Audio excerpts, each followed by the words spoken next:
Femi and Made Kuti are respectively the son and grandson of Fela Kuti, who is obviously Afrobeat's greatest pioneer.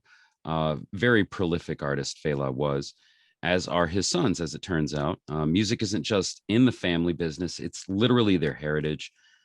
When Femi was researching his own family's legacy, which we'll come back to in just a second, they have like 7 generations of musicians. As a matter of fact, Femi's great grandfather, before Fela, was one of the first West African artists to record for the BBC.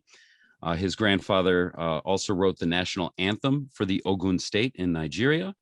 And of course, you all know Fela Kuti. And if you don't know Fela Kuti, go explore, enjoy. He's an amazing, unique, like truly foundational artist. So Legacy Plus is the new album that Femi and Made have recorded together. And it really carries the influence of Fela into this next chapter. Femi is kind of passing the baton on, but he's not done yet, clearly. Afrobeat is a really interesting art form. It's all over Africa, and it continues to influence bands that exist here, there, and literally everywhere. The Sons are kind of like the gatekeepers to what has become, it's just crazy. It's crazy that there's one artist that has invented like an absolute style that has gone on to become a thing, but the Sons remain active, and they're, like I said, the custodians of this style, which is interesting because it not only is like music to make you move, but it's like music that is so deeply and politically conscious. And sometimes it's really concentrated on Nigeria and its own internal state of affairs. But I think that the messages and, the messages that they're sending about power and its relationship with its people continue to reverberate. And, and to that end, Femi and Made are, up to the task, I think. So I think what you're going to see in this really beautiful special that we've got here today is them operating not only as, inheritors of a legacy, but also as father and son. That's interesting. I can't wait to talk to them, but I also want to share with you these videos.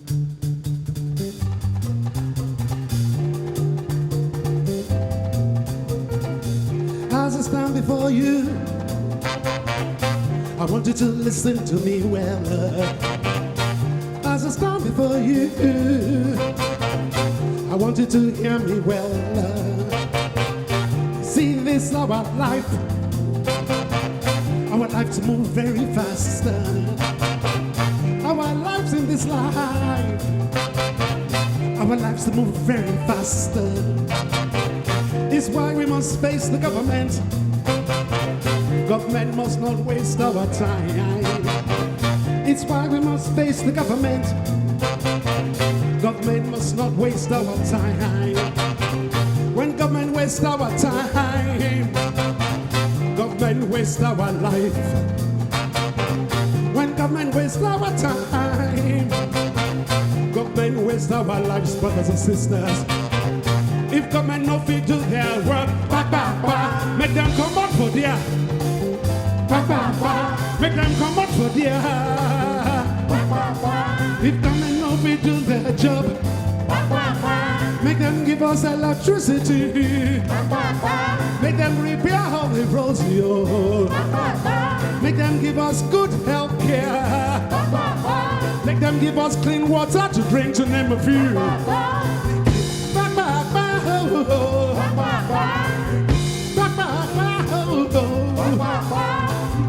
Very fast, very fast, get down, get down, get down, come on, get down.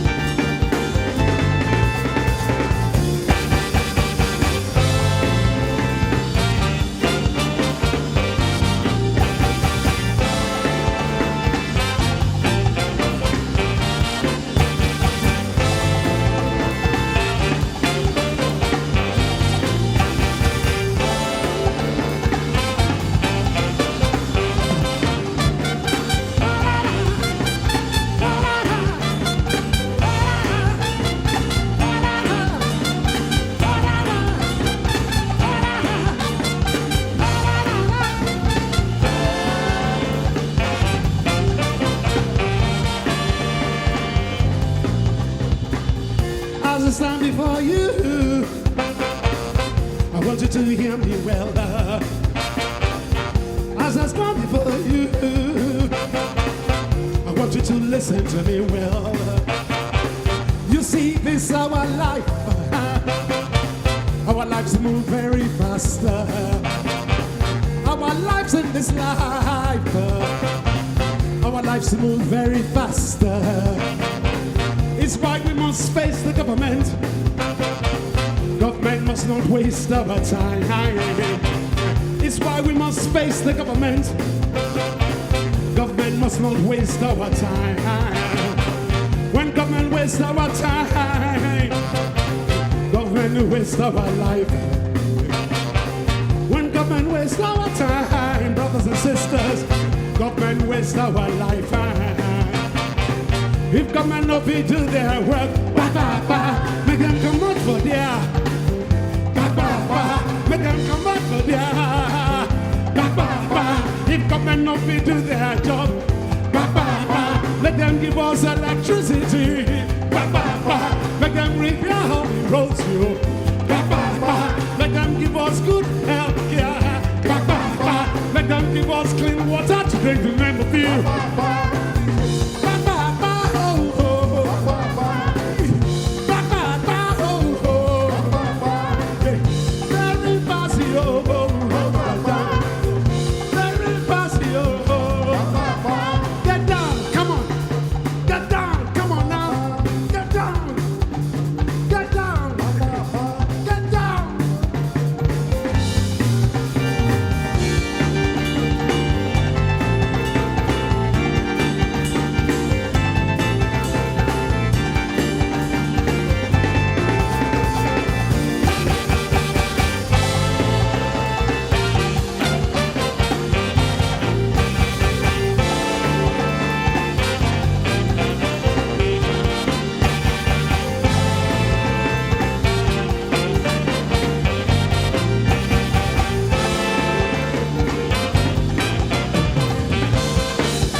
That song is called Pa Pa Pa, which means quickly. It means urgent. It is in Yoruba.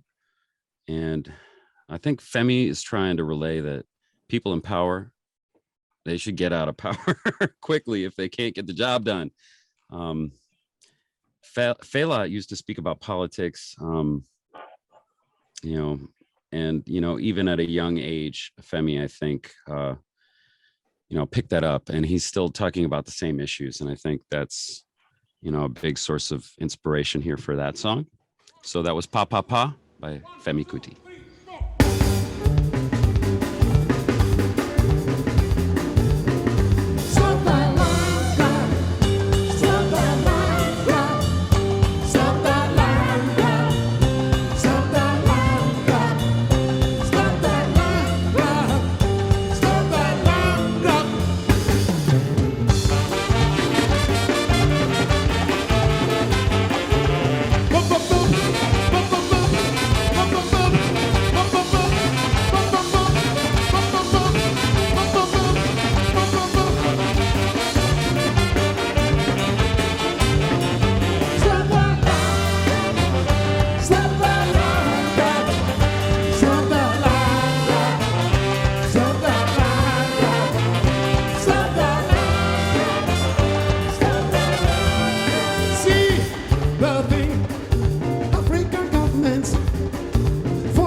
They do, the land they take, by force they make.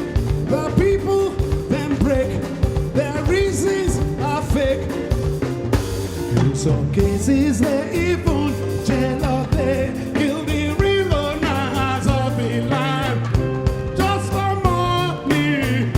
Stop the land grab. Stop the land grab. What they should do, African governments, foreign countries, is protect the poor people instead of cheating, scheming and deceiving, misleading and beating the people from their land. Some cases they even jail they kill the real owners of the land just for money. Stop the land grab. Stop the land grab.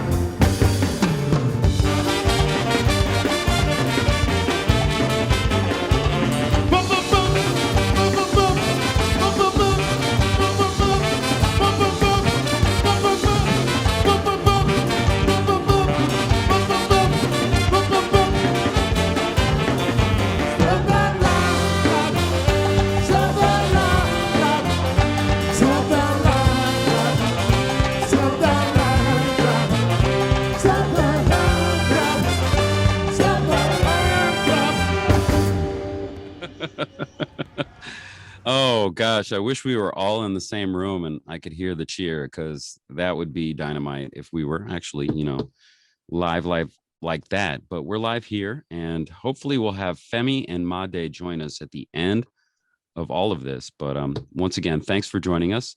I'm not sure exactly which song that was, but I liked it. Shall we get into some music from Made? Made for me, is the Kuti that just like showed up. I didn't even know that he existed, first and foremost. Like, I mean, I knew Femi had a son, and it's funny because right before the pandemic happened, I actually had a chance to sit down and like talk with Femi, not in person, but over the phone. I sat down. I don't know what he was doing, but he talked a lot about where he was going. And I remember the conversation, like really the underlying thing that he was saying over and over and over was, it's about the next generation. And that one, like, as a father, that one struck me like straight like a cord to the heart. And then sure enough, here we are like a year later, and he's got this double album with his son. Legacy Plus is what it's called. I don't know. I mean, I like, if this concert doesn't encourage you to check it out on your own, like, seeing it live is one way, but like taking it and using it in your life is how you like really kind of make it your own. I encourage you to get the album. It's out now. It's on Partisan Records. So yeah, I don't know. How about some Made?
Free your mind, free your mind, free your mind, free your mind, free your mind, and set your soul free. Free your mind, free your mind, free your mind, free your mind, free your mind, and set your soul free.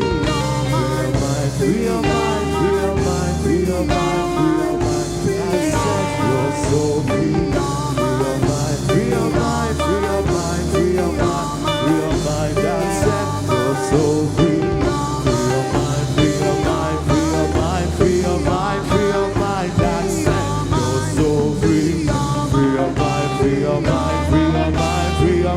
Free your mind and set your soul inside, out, mind, truth.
Took a while to warm up, but boy, it got there. I like that. I like that a lot. I'm a big fan, as it turns out, of Made Kuti, who I had not heard of until like literally like just this year. I don't know how I had not heard of them. You know, the Marleys are like that, but the Kutis are definitely like one of those foundational families that, I don't know, is like really left a legacy. And it kind of comes out in this release, which we're featuring here in the session. It's called Legacy Plus. Femi and his son Made, and that was Made. They all kind of, you can see the family. So I guess like that song is called Free Your Mind, and it's an example of like one of the things I think that made Fela great, and also that makes Femi and now Made, you know, also like dope, is like it's not just about the social message that they're sending towards the government, but it's also like a relationship between like the people that are maybe at the bottom. And I think that song is really about like, you know, like people need to wake up, you know, like, you know, there's a lot of misinformation, and there's a lot of like, you know, people need to educate themselves. And Free Your Mind is like literally like it's about like freeing your mind from the shackles that, you know, that are on it. Like use your brain to its fullest potential. I'm down with that. I don't know. I'm down with that.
No disturb me with nonsense, just the fine things of life these people don't see. That bad mind no green make them get better dream. So with their crooked legs, them waka go redeem. God's salvation comes from within. Seek and he shall find. Definitely with music, who's richer. Harmonies and melodies will truly bring peace.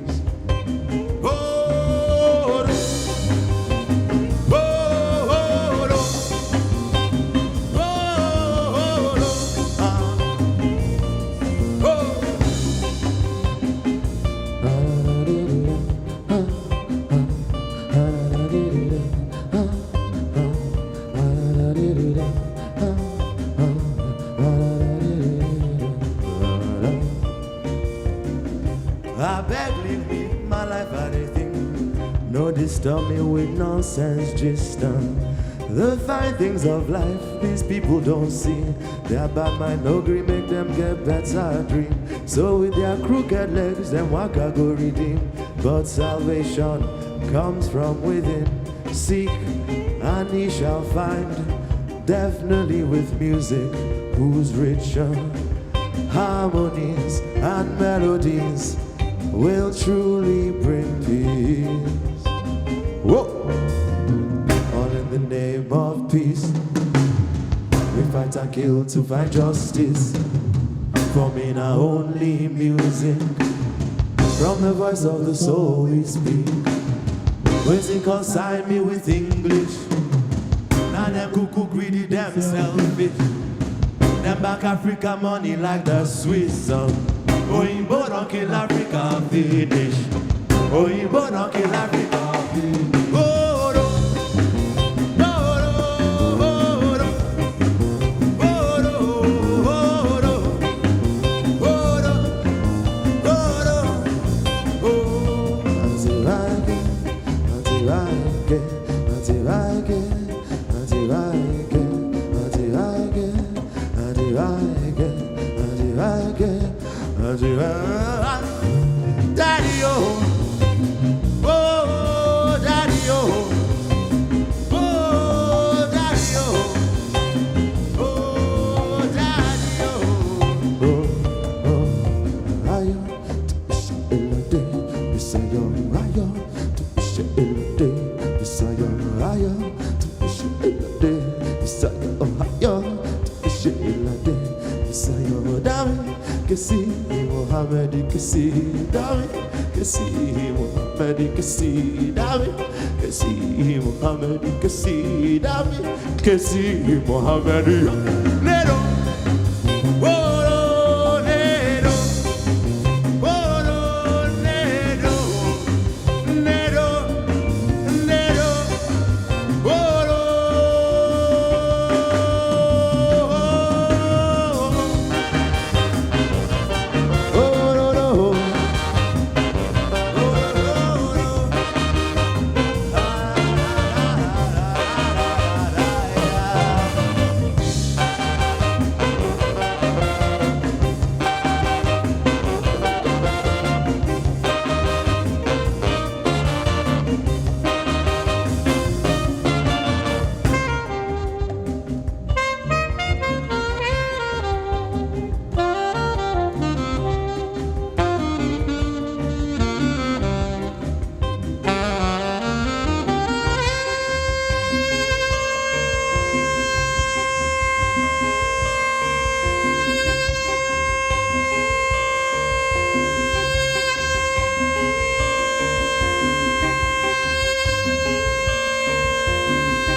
Hello, No, Femi. this is Femi here. Okay, okay. Okay, it's dark. It's dark because they just took the electricity. We have to put on the generator. Well, I mean, these things happen. Nonetheless, I'm glad that you overcame and you made it. And we're in this big session now that we're doing things, as we're doing things these days. And we just played both of your songs, and then we just played Made's song, Free Your Mind. And I'm happy to have you here, man. I'm really happy. It's good to see you. Last time we talked over the phone, and this time, I don't know if you remember, but we talked over the phone and that was good, but it's good to see you. You're literally in my house and you're in the houses of many people who are in for this session. Cool. And yeah, it's cool. It's cool. It's different these days, right? Pleasure, man. Thanks for having me. Yeah. How are you? Hello, How are everyone, the two as of you? well. Made, there you good. Yeah, Good. I'm good. I think my dad's good as well. Okay. Well, we started the session a little bit ahead. So just to catch you up to speed, we've played a few songs already. I did my best to talk about your album, which I love, the double CD Legacy Plus, out on Partisan Records right now. If people are still buying discs, go buy it on disc. If you're downloading, download it. If you just have like a streaming service, stream it, please. So now that you're here, you can really help me answer the question. Where? So how did this come to be? It was. Should I answer that, Dad? Yes, I mean, I know it came to be with you being born and everything, but like, how did that album It was. come to be? We were actually working on two separate albums. I was working on my first project, which is my first album, my first body of work that I was ever going to release, and my dad was working on his 11th. And somewhere along the line, my dad came up with the idea of, if we're releasing the same year, how about we release it together? We hadn't worked out the logistics of how we'd arrange it or how we'd name it or how we'd, put track by track or two separate albums. Everything, the general idea only came much later after the initial, idea from my father. And when he said it, everyone was so moved by it. Myself, my Uncle Sodi, the producer, Partisan Records, everybody was so, wow, I've never heard of that being done before. So a few of us did research and we didn't actually find it being done before.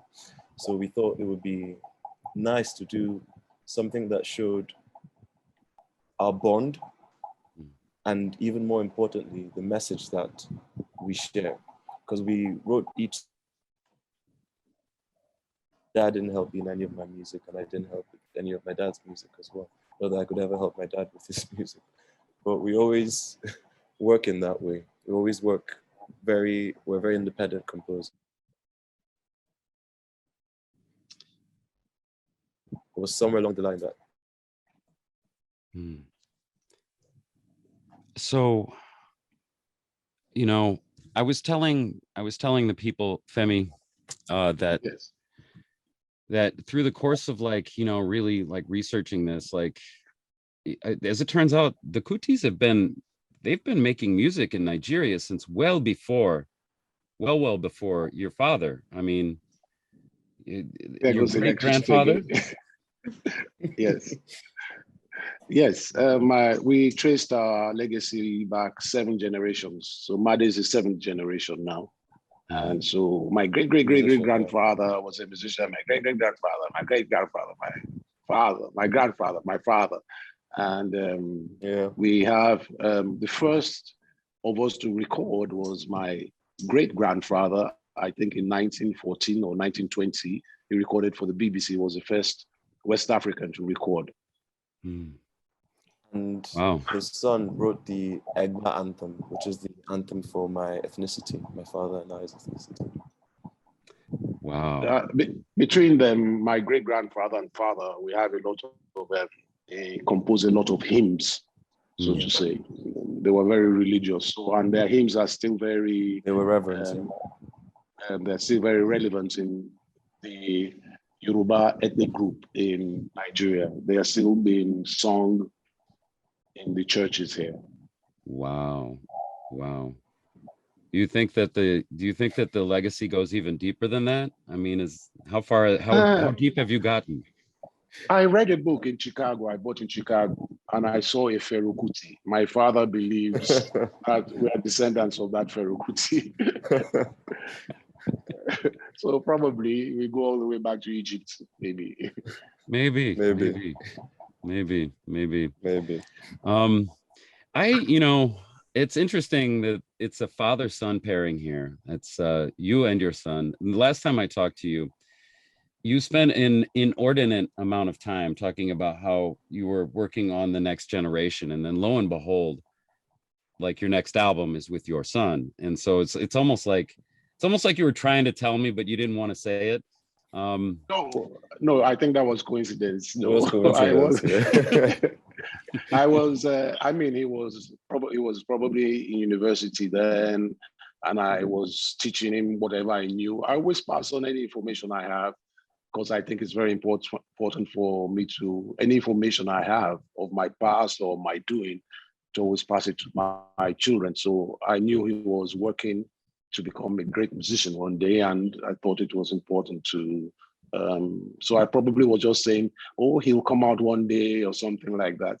I don't even remember this interview, but I'm sure I was probably saying something like that, not knowing that we'll probably be working on an album together, a joint album for that matter, and it would be, I have to say, for him, this good. Mm. Made, what was it like Thank you. growing up with a very famous father and a very, very famous grandfather and this whole lineage, this whole legacy? Did you just come out and you were like, "Hey, I'm music," or Femi, did you make him practice? I mean, For as long as I can remember. Wait, let me answer that question. Yes. I didn't make him practice, but every time he showed his signs that he wanted a musical instrument, I did show him, or I got him a teacher, but I never forced him to move in that direction. I think it's wrong to my other children. I kind of force them to practice the piano because I think every human being wishes they could play a musical instrument. So whatever they're going to decide to be, it's good to have some musical knowledge. So I let them understand that I don't want them to have regrets that, oh, I should have learned the piano. So I make sure they try to study the piano. I do a bit of reading, but their decision to whatever they're going to become in life will be their prerogative then.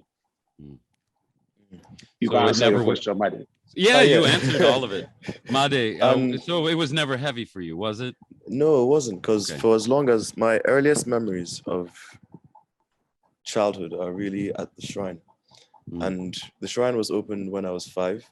And apparently I played trumpet and I opened up the shrine on the trumpet. And I have no memory of this. I have no memory of practicing the trumpet before this day as well.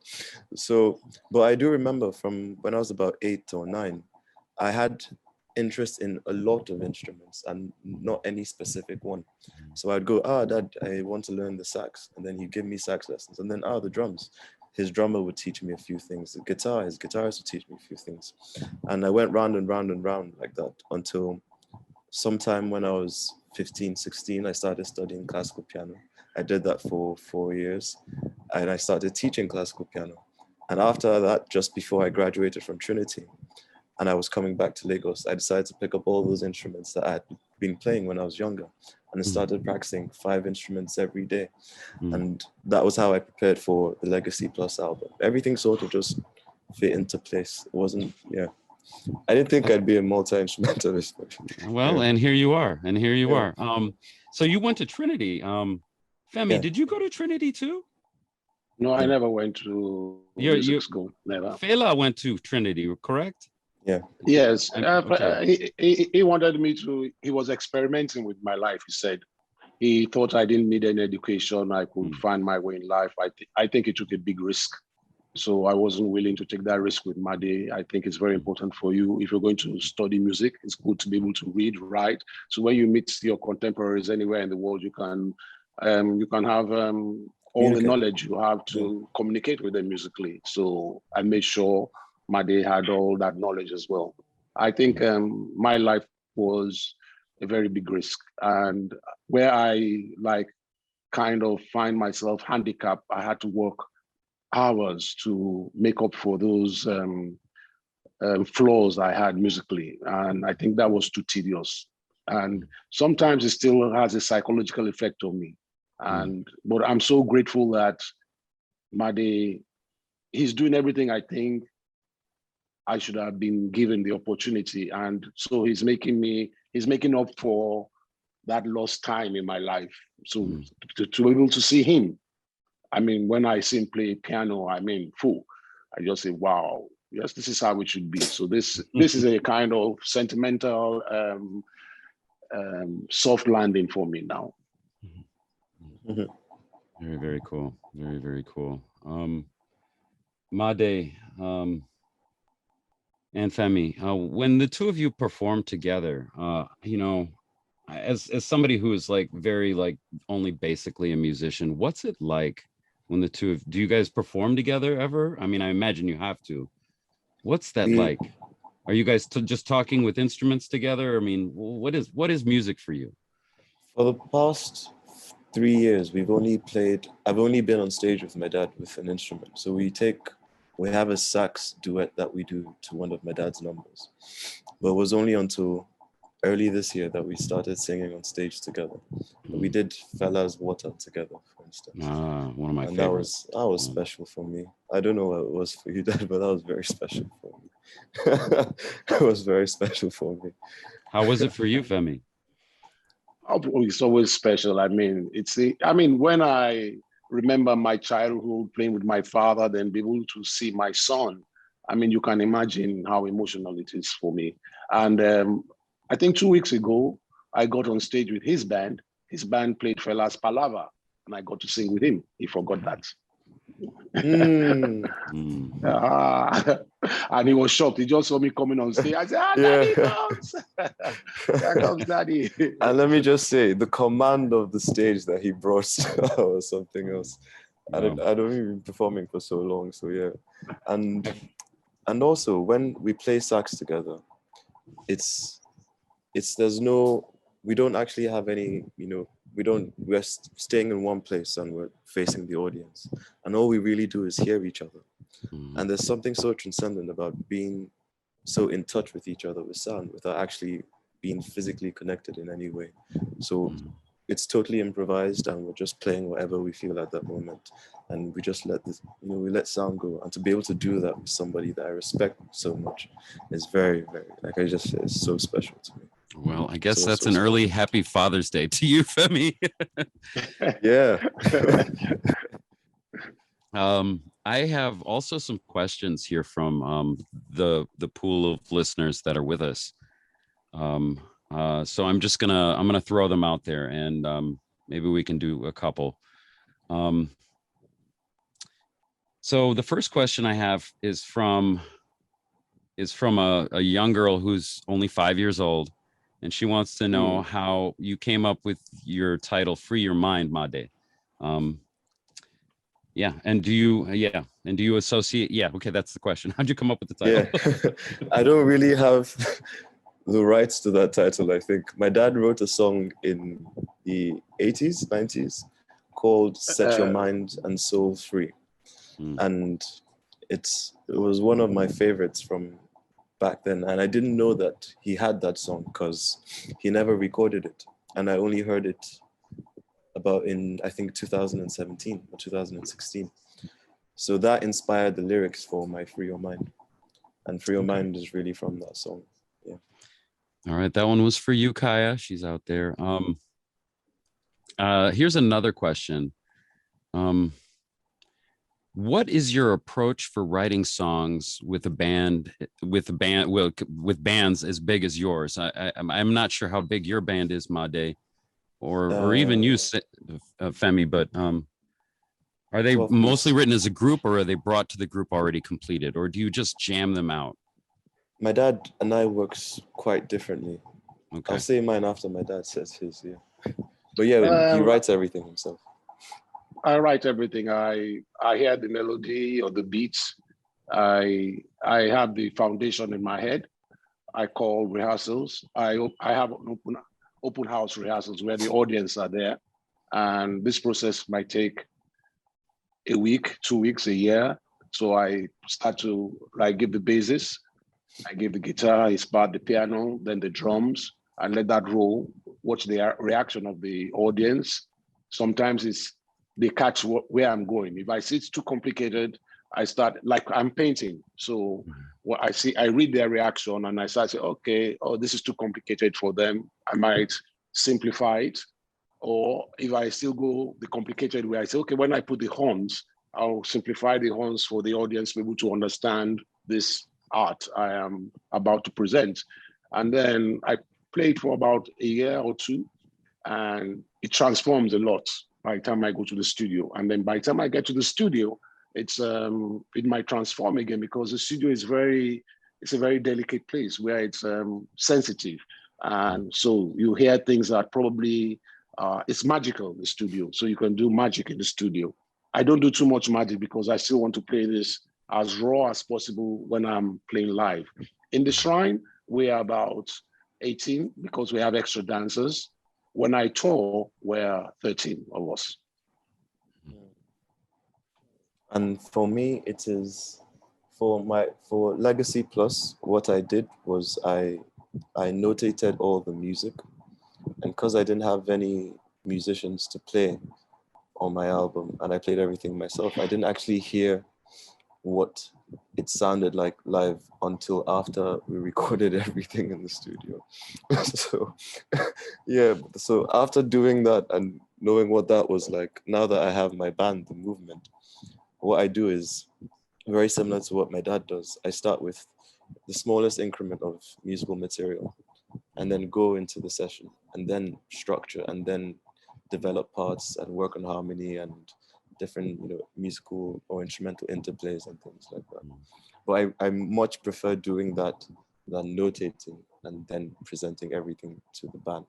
Because I found that even if it's not compositional, the identity of each player really comes out if you let them have a bit of liberty in how they interpret your material. Everybody owns a little bit of it, right? Yeah. Very, very cool. I guess I have, maybe let's take one more question here from the audience. What is the greatest influence that, I want to say Fela, because that's how the question goes, but like, what is the greatest influence of, I think, to speak to the spirit of this room and of this conversation and of your recording, what is the spirit, what is the lasting effect of the legacy have for you two? Like, what does that mean, and how does that affect you?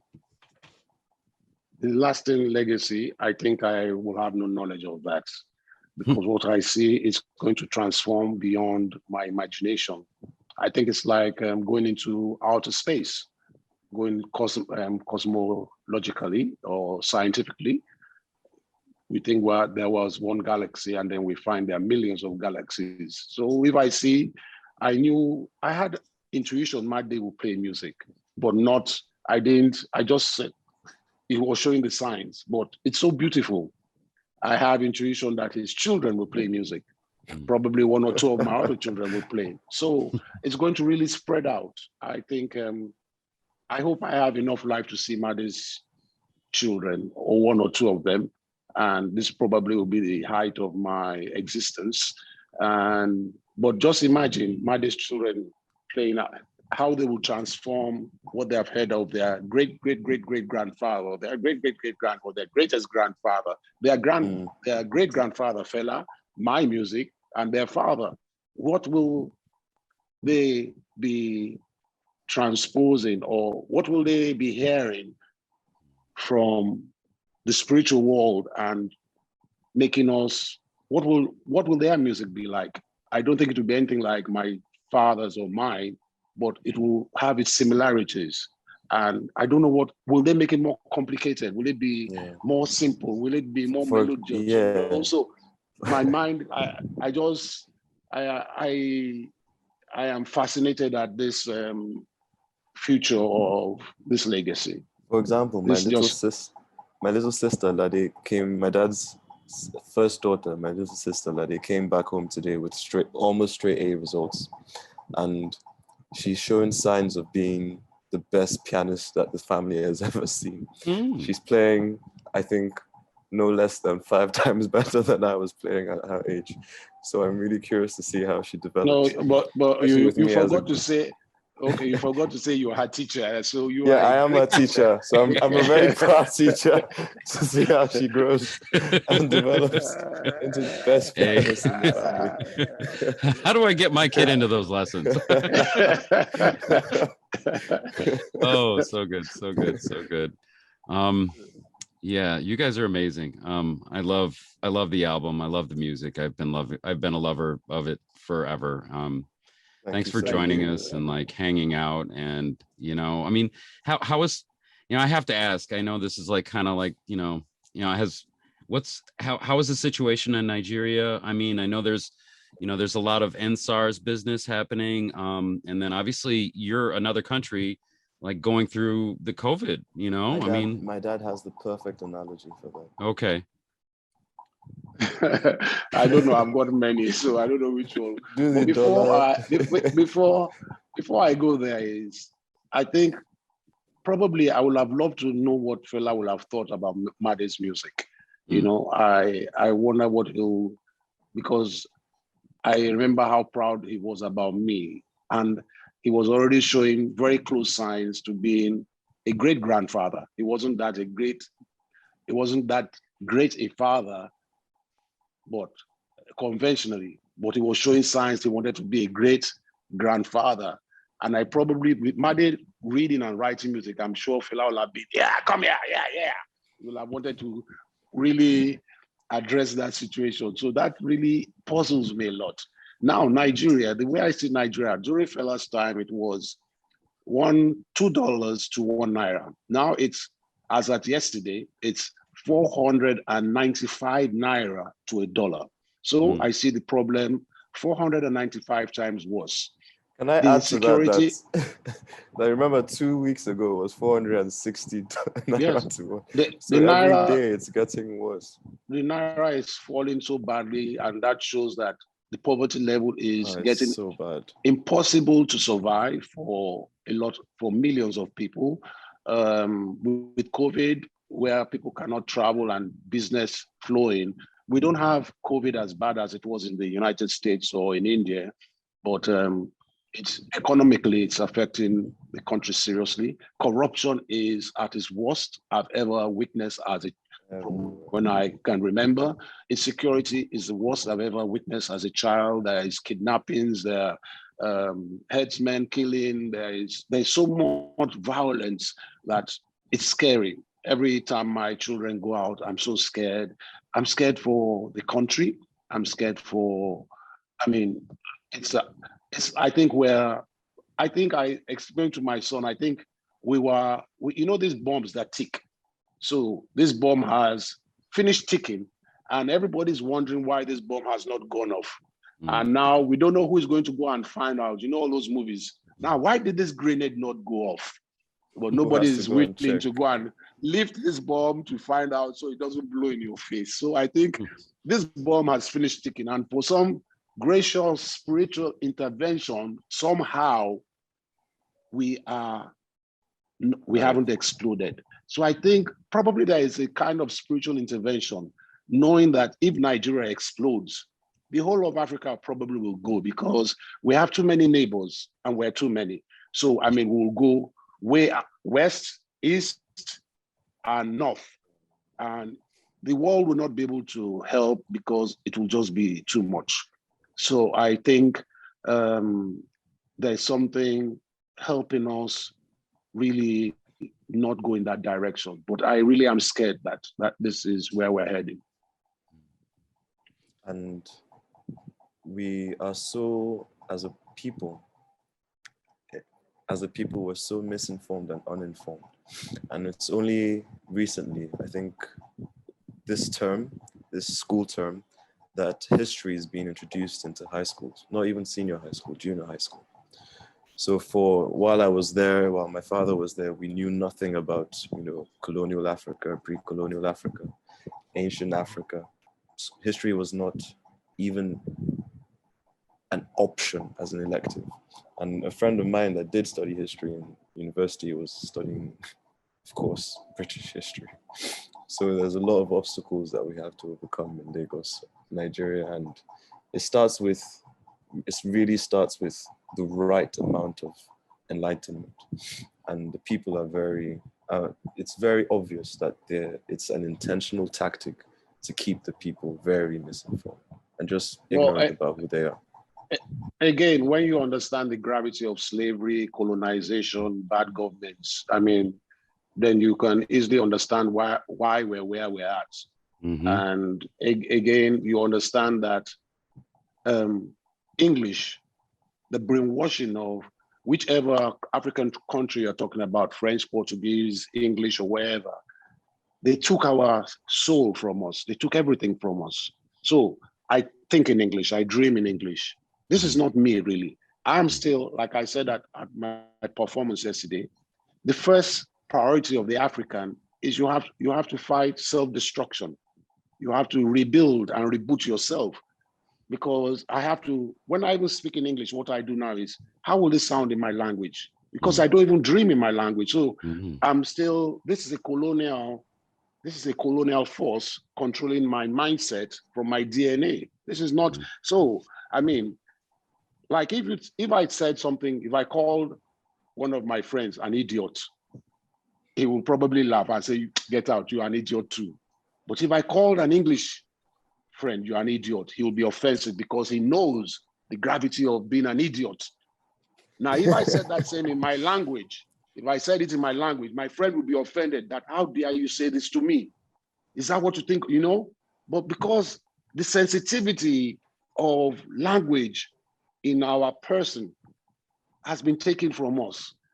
And I think as Africans, what we have done is, it shows how spiritually great we are built, because we can still maneuver and control this negative force that has been forcibly installed in our mindset, and still produce great lawyers, great engineers, great musicians.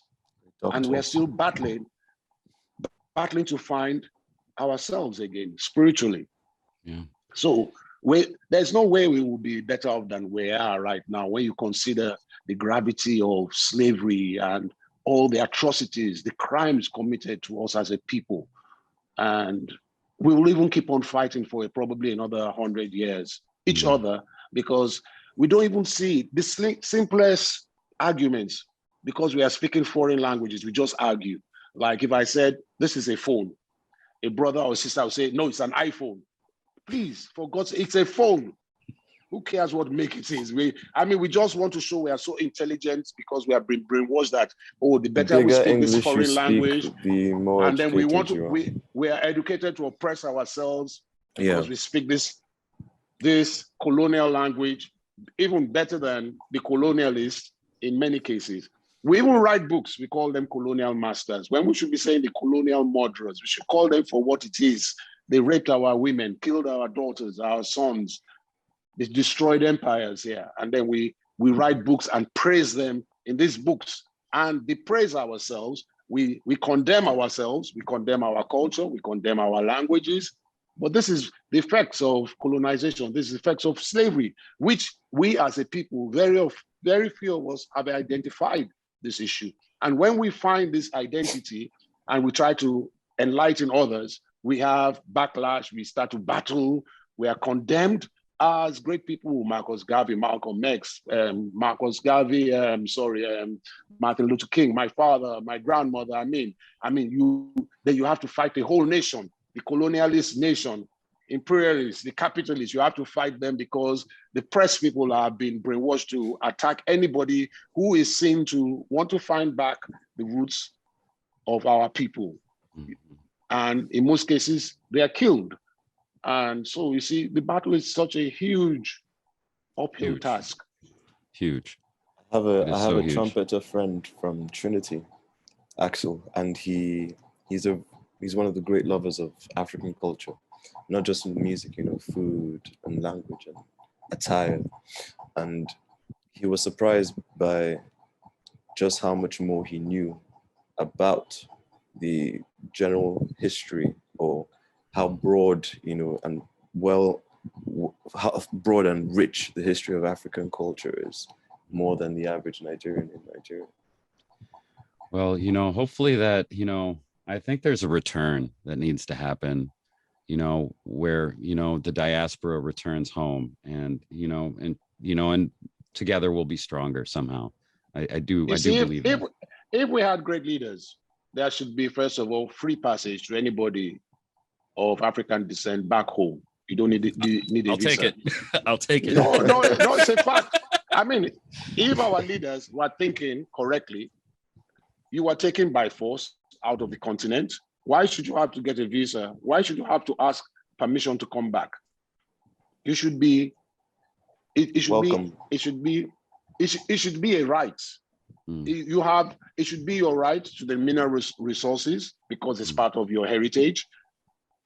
So if the Organization of African Unity had its senses correct, this is probably first and foremost one of the biggest agendas they will be tackling.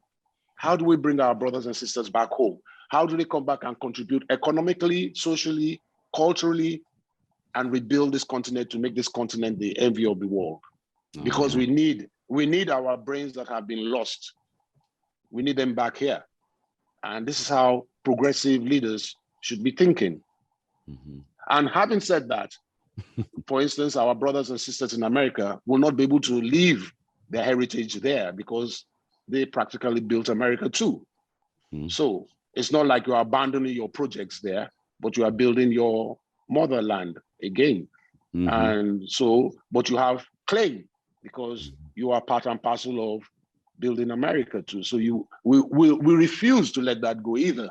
So you see, we have great economical, a big legacy, or no, profits to make as a people in this world, because we build many empires.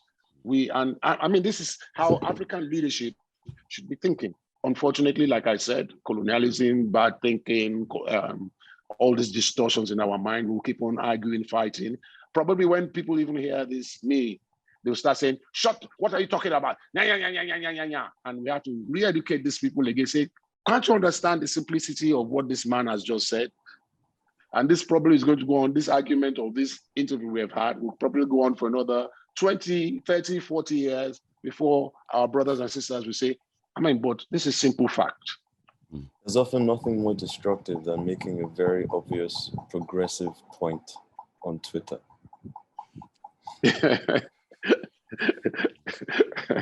I'm even tired of Twitter and social media. I mean, it becomes everybody knows the answer to everything, and then nobody knows the answer to everything. We have to move forward. Why do you want to progress? What is progress to you? What is forward? Why not up? Yeah, why not up? Why not up? I feel like I've got to put a fence around just this time that we have, because I think some people are gonna be needing to leave. But I appreciate the two of you coming on and sharing your thoughts and your words and your relationship really together. And your music obviously will live on, and we'll keep on playing it, keeping on.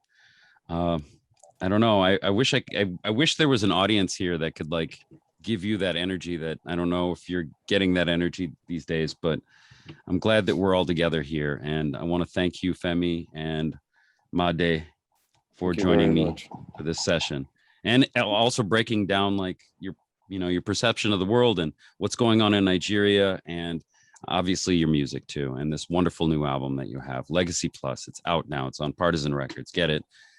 Download the songs, find one that you like. I'm sure there's more than one that you'll find to you all out there that Thank anyway. you. Yeah. Thank you very much. And thank you, everyone. It was a great pleasure.